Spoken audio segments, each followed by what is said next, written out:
Selamat datang di Ngalor Ngalbum Horor. Ada dua tipe manusia saat makan. Yang pertama makan normal, mulut tertutup dan tidak bersuara. Yang kedua makan dengan kebiasaan mengecap atau kecapan. Nah, kalau kalian punya teman kayak gini, ketika makanan masuk ke mulutnya, segeralah inti dorong makanan itu langsung ke lambungnya, lur, biar nggak pakai ngunyah dia. Balik maneh ambe aku Icang dengan quotes hari ini. Diam tidak menyelesaikan masalah, tapi diam juga tidak akan menimbulkan masalah. Kali ini kita akan mengalor film berjudul The Little Things tahun 2011. Bergenre thriller psikologis, film ini cakep banget lur. Mengisahkan tentang dua orang detektif yang bekerja sama untuk memecahkan kasus pembunuhan berantai. Anehnya para korban memiliki kondisi sama persis seperti kasus 5 tahun lalu yang belum terpecahkan. Semakin investigasi dilanjutkan, maka semakin terkuak pula lah hubungan kasus itu dengan masa lalu sang detektif.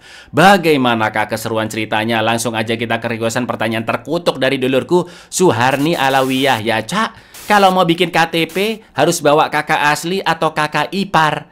Kakak tiri bisa, kakak anda bisa, kakak sleng bisa, bebas lah. Kakak Suharni lah pokoknya. Monggo skecaken. Capek juga lama-lama dengar pertanyaan ente semua ini. Pada suatu malam di Amerika tahun 1990, ketika sedang berkendara sendirian, seorang wanita bernama Tina tiba-tiba diikuti oleh pengemudi tak dikenal, sebut saja Tukiman, dengan nomor polisi 2FAN321 dan mobilnya berwarna biru lur. Karena ketakutan, Tina pun tancap gas dan berusaha meminta tolong ke penginapan terdekat. Tapi sayangnya tidak ada siapapun di sana. Tukiman juga melipir ke penginapan itu, lalu menggunakan sarung tangan dan mengeluarkan pisau belati serta lakban dari tasnya. Tina yang ketakutan pun berlari ke arah tanah kosong belakang penginapan dan masih terus diikuti Tukiman, yang untungnya Tina berhasil lolos setelah meminta tolong ke supir truk yang kebetulan lewat. Dan inilah hal-hal kecil.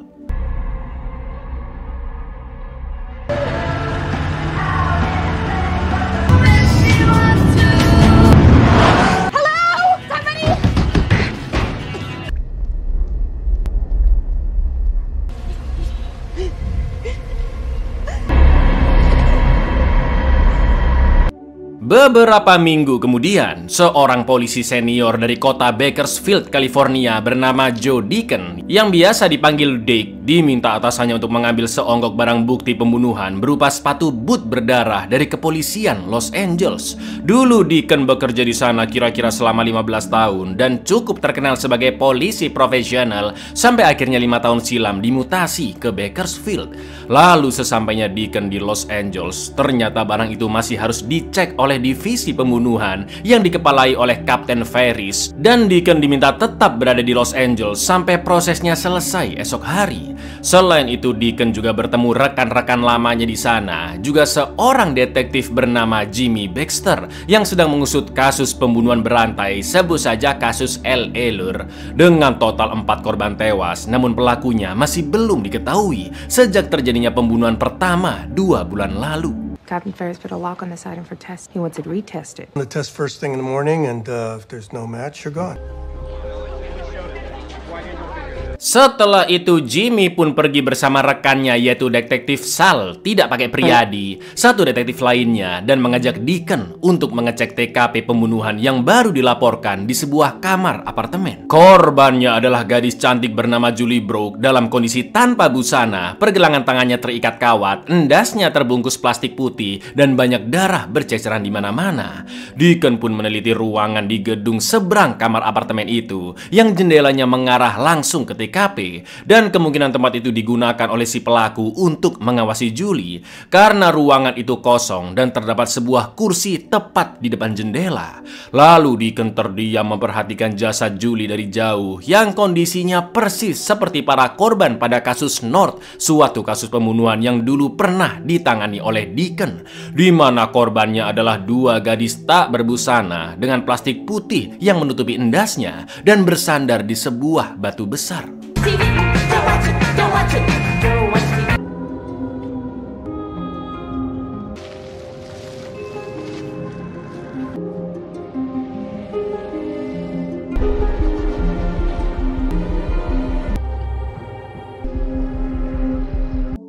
Di lain tempat, seorang wanita dengan jepit rambut merah bernama Rhonda pulang sendiri ke rumahnya setelah jogging bareng pacarnya. Akan tetapi dia diikuti oleh mobil coklat dan Rhonda pun dinyatakan menghilang sejak saat itu. Lalu di keesokan paginya, atasan Deacon mengabarkan bahwa barang bukti sepatu boot tidak usah dibawa ke Bakersfield. Setelah itu Jimmy meminta Deacon untuk melihat proses interogasi Stan Peters yang memiliki catatan kriminal kasus asusila, dan menurut laporan warga sekitar, Stan ketahuan 2 kali memperhatikan Julie dari gedung seberang TKP. Namun ketika diinterogasi, Stan benar-benar mengaku jika dia sama sekali tidak terlibat dengan kasus ini. Namun ketika Deacon meminta Jimmy untuk menanyakan tentang wanita bernama Mary Roberts, Stan pun mulai bersikap aneh, seakan-akan mengetahui keberadaan Deacon yang memperhatikan interogasi dari cermin 2 sisi. Lalu Jimmy pun menyuruh bawahannya untuk mencari tahu keterkaitan Stan Peters dengan Mary Roberts. Di lain sisi, orang tua Rhonda sudah lapor ke polisi tentang anaknya yang masih menghilang. You gotta believe me. I want to. Nothing to do with this. Mary Roberts. We got a corpse and it's still a missing person. Order up the poor boy on a Mary Roberts. Alih-alih balik ke Bakersfield karena urusannya di LA sudah selesai, Deacon pun pergi ke gedung olah TKP dan menemui rekannya Flo yang sedang mengotopsi Julie. Menurut penelitiannya sejauh ini, terdapat bekas gigitan di pipi Julie. Flo menemukan sisa cairan obat kumur di mulut, dan dari bekas luka di betis kanan, Flo yakin si pelaku mencukur bulu kaki Julie setelah dia meninggal. Selain itu, dari isi perutnya, Julie sempat makan sampai kenyang sebelum dibunuh. Jika dilihat dari pola pembunuhannya, kemungkinan Julie adalah korban kelima dari kasus LA. Flo pun menduga setelah si pelaku membunuh Julie, 2 hari kemudian dia kembali lagi ke TKP dan memindahkan jasad Julie menghadap pintu. Lalu Deacon meminta Flo mengambilkannya berkas kasus North karena wajah Julie sama-sama ditutup plastik seperti korban kasus North. Sebagai bestinya sejak lama, Flo pun akan memberikan berkas kasus tersebut, namun Flo mengingatkan bahwa dia tidak akan membantu Deacon jika nantinya sampai terjadi masalah lagi. What about a D-track? She had one good meal before she gave her a post-mortem shave. Nectar, no blood, benzoate in the lights. These are mouthwash, toothpaste. I'll pull your file. But if something goes wrong, I can't be there for you. Ketika makan siang bareng, Flo meminjamkan kunci apartemen Julie agar Deacon bisa meneliti TKP lebih lanjut. Lalu sesampainya di sana, Deacon mendapat keterangan dari Bu pemilik apartemen jika kulkas kamar itu sudah rusak dari bulan lalu. Ibu itu juga sudah memanggil seorang teknisi dari sebuah toko bernama ABC untuk membetulkan kulkasnya.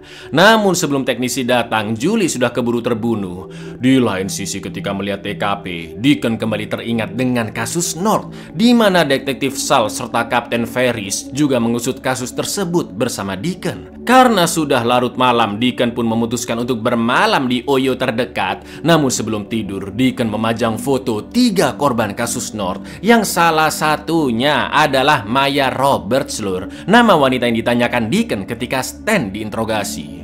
Sambil terus memperhatikan foto-foto itu, imajinasi Deacon pun seakan-akan memunculkan roh dari ketiga korban tersebut. A place around the corner, ABC Appliance, something like that. ABC. The room. 2900 a week.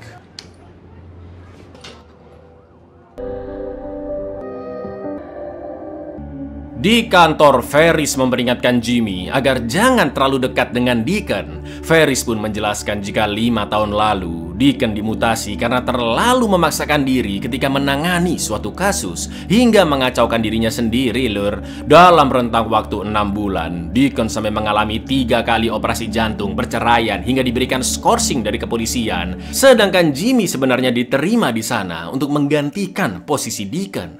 Selain itu, anehnya Stan Peters juga ditemukan bundir semalam.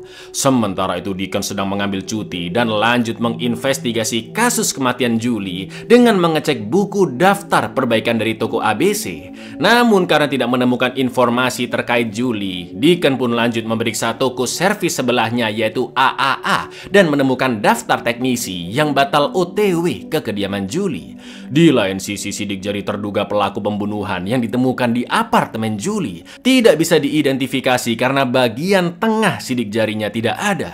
Jimmy pun akhirnya pergi ke rumah Rhonda, gadis yang hilang setelah jogging, dan kedua ortunya mengatakan jika putrinya selalu menggunakan jepit rambut merah. The guy worked the case so hard, he got us all in 6 months. This one's crossed out. Cancellation. It's before I can get a man out. Did you look at my print from the rock apartment? The computer can't work without the center. A red barrette went to hold her hair back.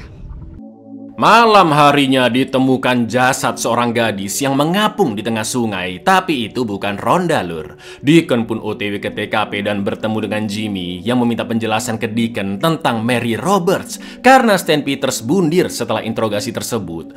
Deacon pun tidak mengatakan apa-apa, namun dia memberikan daftar nama teknisi yang bekerja di sekitar apartemen Julie. Setelah itu Jimmy pun bertanya mengapa orang dengan prestasi hebat seperti Deacon malah dimutasi ke kota lain dan tidak diberikan promosi jabatan setelah bertugas selama 15 tahun di LA. Tapi lagi-lagi Deacon enggan memberi jawaban yang jelas, lur. Lalu di keesokan paginya, rekan Jimmy memberikan informasi tentang ketiga korban kasus North, yang salah satunya adalah Mary Roberts, di mana mereka semua bekerja sebagai mbak-mbak malam dan dibunuh dengan cara dibius lalu ditikam di tempat yang sama. Did you tell me about Mary Roberts at 12 gauge late last night? Might want to run these names working in appliance stores. Yeah, well, all the victims were hookers, stabbed to death on the same night. Ketika Jimmy dan Deacon sedang ngobrol ngalor ngidul di sebuah warkop, Jimmy pun membahas tentang kasus LA yang sekarang sudah terdapat 6 korban dengan cara pembunuhan yang sama, yaitu dengan luka tusuk, mulut disumbat, juga tangan yang diikat. Julie dibunuh di apartemennya, 3 korban lainnya dibunuh di North County, lalu mayatnya dibuang di Los Angeles, sedangkan 2 korban lainnya berkebalikan, yaitu dibunuh di Los Angeles, namun jasadnya berada di North County, lur.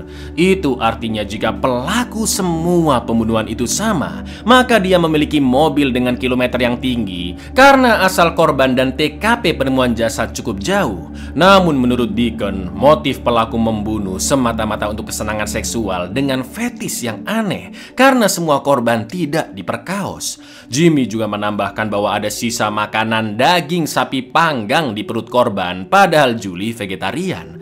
Setelah itu Jimmy pun bertanya ke Deacon yang masih berusaha mengusut kematian Mary Roberts dan kedua korban lainnya dari kasus North, padahal kasus tersebut sudah ditutup 5 tahun silam. Lalu Deacon pun akhirnya membawa Jimmy ke TKP kasus North yang berada di Sungai Kering Los Angeles, di mana 2 korban ditemukan saling berhadapan menyender ke sebuah batu besar dengan luka tusuk di badannya serta kepala mereka ditutupi plastik putih. Sedangkan korban satunya lagi berada tidak jauh dari sana. Saat itu Deacon ditemani oleh kedua rekannya, yaitu Sal dan Kapten Ferris. Namun kasus itu ditutup karena belum ditemukan siapa tersangkanya. Dan sekarang Deacon ingin mengusutnya lagi karena kasus LA memiliki korban yang kepalanya ditutupi plastik sama seperti kasus North. Setelah itu Jimmy pun memberitahu bahwa terdapat 2 orang yang memiliki catatan kriminal dari daftar nama teknisi yang sebelumnya diberikan oleh Deacon. Digested meat in her stomach. She's a vegan, strict vegetarian. This just went down. Victims were placed on that rock right. They were brought here, stabbed. Where was her third victim? Close by. They'll come up with zeros. 2 of the 5 appliance stores, both simple assaults. What was Julie's last supper? Roast beef. That are important, Jimmy. Malam itu juga Deacon mendatangi kediaman salah satu teknisi yang memiliki catatan kriminal bernama Albert Sparma, dan kilometer mobilnya ternyata memang cukup jauh, lur. Ketika Albert datang, Deacon pun melontarkan beberapa pertanyaan seperti mengapa kilometernya jauh, dan Deacon ingin melihat isi bagasinya karena terdapat brosur mobil dijual yang tergeletak di lantai. Albert mengatakan jika brosur itu untuk mobil lain dan melarang Deacon membuka bagasi mobilnya. Deacon pun berpura-pura pergi dari sana. Namun ketika Albert membuang sampahnya, Deacon pun langsung mengambil kantong sampah tersebut untuk diteliti di kamar Oyonya. Selain itu Deacon juga meminta Sal memeriksa nama Albert Sparma, apakah dia menjual mobilnya akhir-akhir ini. Dari sampah-sampah itu, Deacon pun membawa bekas pizza untuk diperiksa oleh Flo, yang ternyata ukuran bekas gigitannya mirip dengan luka gigit di jasad Julie. How's the trunk space? Standard. Got a lot of miles on it. You a salesman? No. Folds a slice. It's to both Brock and Ewing. 11 inch size are on Ewing's cheek. Deacon pun mulai mencurigai Albert, apalagi terdapat restoran sapi panggang di dekat toko servis AAA. Deacon pun terus menguntit Albert seharian dengan mobil sewaan sampai mengikutinya ke klub malam, dan terlihat Albert yang memberi makanan ke mbak-mbak malam di pinggir jalan. Akan tetapi besok siangnya di jalan tol rute 126, Albert pun sadar jika dia sedang dibuntuti. Alih-alih langsung kabur, Albert sengaja putar balik tol yang saat itu tidak banyak orang tahu jalur putar baliknya, karena di tahun 1990 belum ada Google Maps ya kan lur.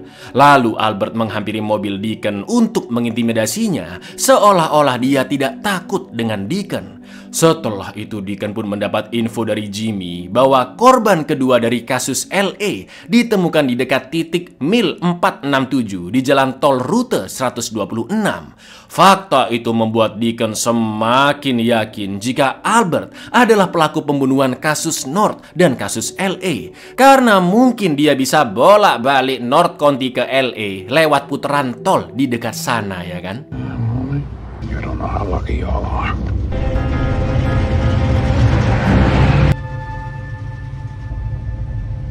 How's the trunk space?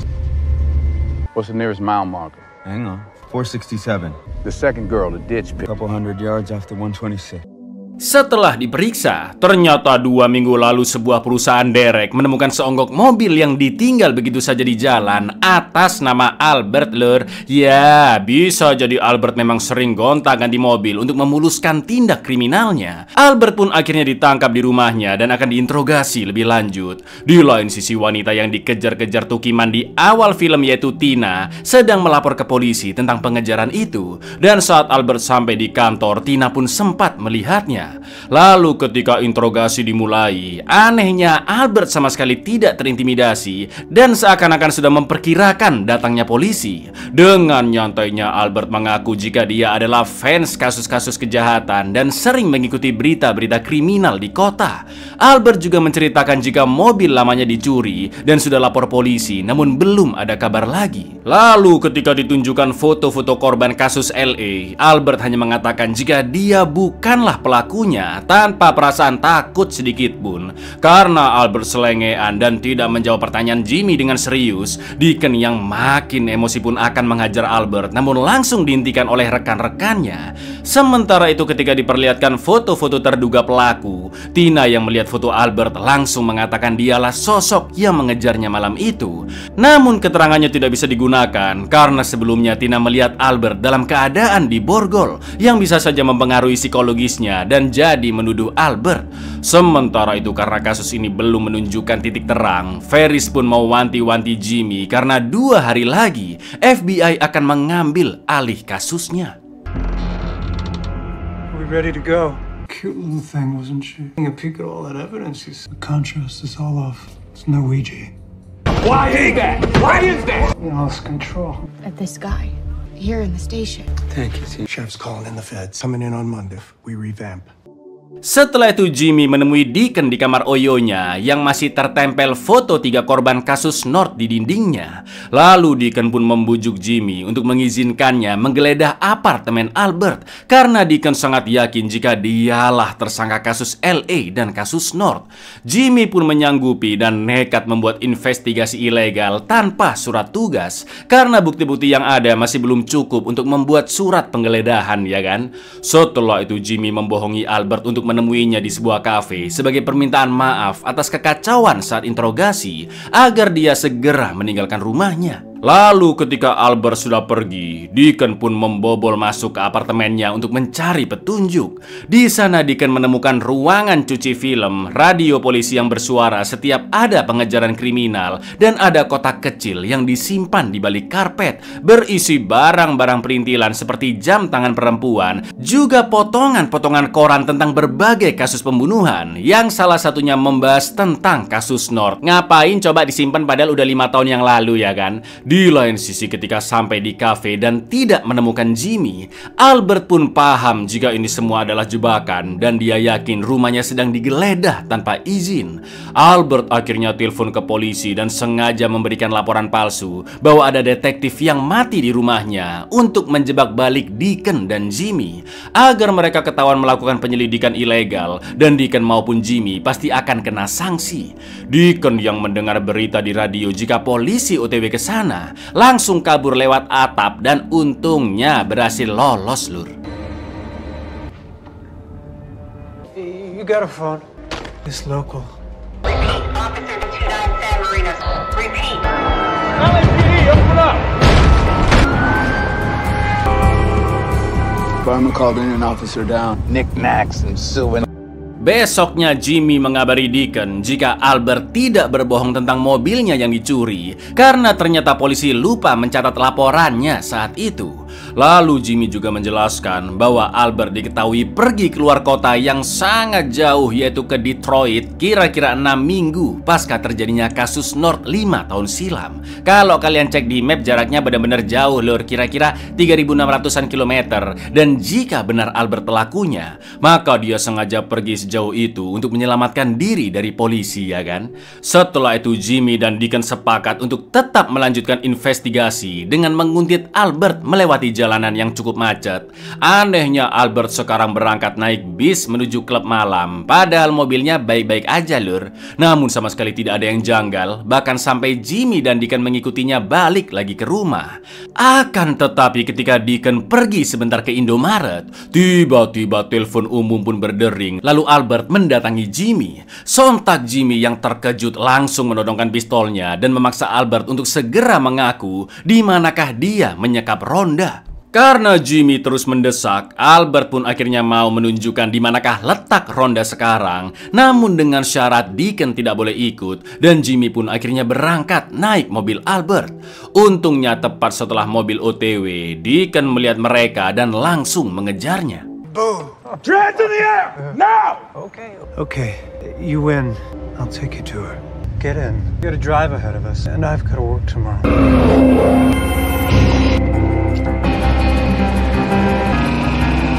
Sepanjang perjalanan, Deacon pun teringat dengan para korban yang semuanya adalah wanita. Di lain sisi, sikap Albert terlihat sangat mencurigakan, Lur. Dan sesampainya di lokasi yang merupakan tanah kosong sangat luas di antah berantah, Albert menunjukkan di manakah titik dia mengubur Ronda, dan Jimmy diminta menggalinya sendiri. Jimmy masih terus waspada jika Albert tiba-tiba menyerang. Namun sepertinya Albert mempermainkan Jimmy, Lur, dengan mengatakan lokasinya bisa di sini atau di sana, sini, sana, sini. Sorry, aku nggak hafal, soalnya nggak megang peta harta karunnya, kata Albert, Lur. Namun Jimmy terus mengikuti di manakah Albert menunjukkan tempat-tempatnya. Start walking that way. I'm a man of my word, Jimmy. I look down at the ground and say, hello, Rhonda. Besides, it's a peace offering. Not like I have a treasure map. I keep digging, you keep talking. This one over here, this looks very promising. Sudah 2 lubang digali, namun Jimmy masih belum menemukan jasad Ronda. Setelah itu Albert pun mengaku bahwa seumur hidupnya dia tidak pernah membunuh siapapun. Namun Jimmy tidak menjawab apa-apa dan lanjut menggali sesuai titik yang diberikan Albert. Akan tetapi semakin banyak lubang yang digali, Jimmy pun semakin emosi. Apalagi saat Albert menyinggung keluarga Jimmy, dan semua ini akan terus berlanjut tanpa ada ujungnya. Lalu tiba-tiba, I've seen a picture you've stayed out of the public eye, Jimmy. And on and on. Get up! Get up! Find a hole, stick him in it. 4 feet deep. I'll be back in a few hours. We got him. It was our boy. Nothing you can do about it now. karena dikuasai emosi dan gelap mata, tanpa sengaja Jimmy membunuh Albert dengan sekopnya. Yang jelas dia pun panik, ya kan? Tak lama kemudian Deacon pun datang dan melihat Albert yang sudah tewas. Jimmy pun disuruh menggali lubang yang cukup dalam untuk mengubur Albert. Sementara Deacon akan pergi ke kota untuk membantu Jimmy membereskan semua masalah ini. Deacon pun teringat insiden kasus North 5 tahun lalu, Lur, di mana saat saat dua mayat ditemukan, Deacon yang mendengar suara-suara mengira pelakunya masih ada di sana.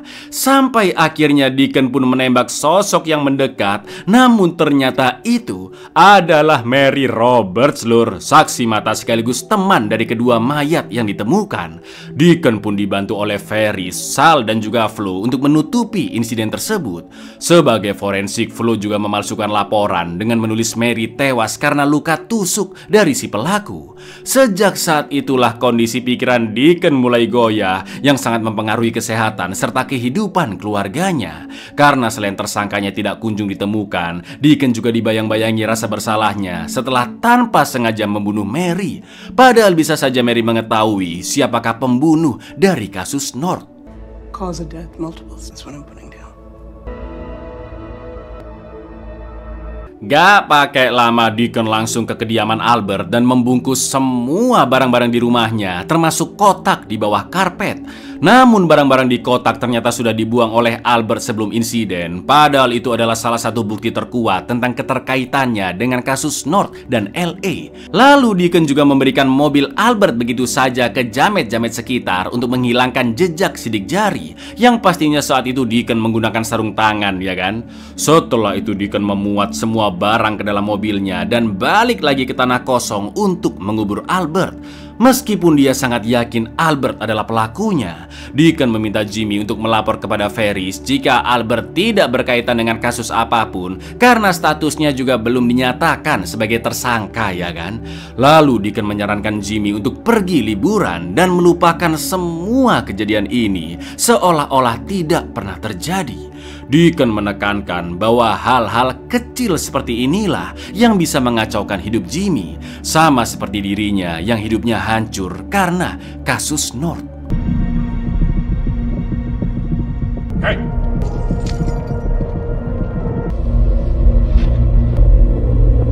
Tell Ferris that Sparmer was a wash and that you need a break. Lips, don't you ever pull his file, because if you do little things that rip you apart. Setelah kasus LA yang berakhir sama seperti kasusnya dahulu, Deacon pun mampu berdamai dengan dirinya sendiri dan benar-benar move on dari kasus North. Lalu Deacon meninggalkan berkas kasus tersebut begitu saja di kamar Oyonya yang akhirnya dimusnahkan oleh pemilik hotel.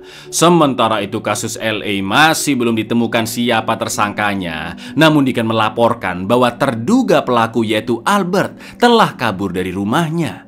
Di lain sisi, Jimmy masih belum bisa melupakan insiden tragis tersebut yang membuatnya selalu merasa gelisah, bahkan saat sedang quality time bersama keluarganya, lur. Namun untuk menghibur Jimmy, Deacon pun menitipkan paket lewat Sal yang berisi jepit rambut merah, seakan-akan itu adalah milik Rhonda, padahal Deacon hanya membelinya di toko biasa. Lalu film pun ditutup dengan Deacon yang membakar semua barang-barang dari kediaman Albert untuk menghilangkan jejaknya. What about the leads we're following? They were at square one on this operation. Sal brought this by. He said it was from Joe Deacon.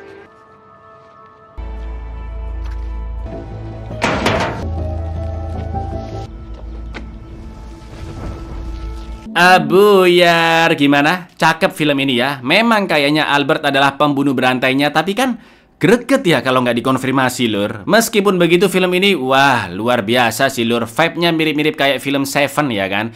Jadi pesan dari film ini adalah, terkadang masa lalu sangat menyakitkan, bahkan lukanya tidak bisa disembuhkan. Namun belajarlah dari masa lalu, lur, karena penyesalan dan kesalahan itulah yang akan memberikan harapan baru. Itu. Assalamualaikum.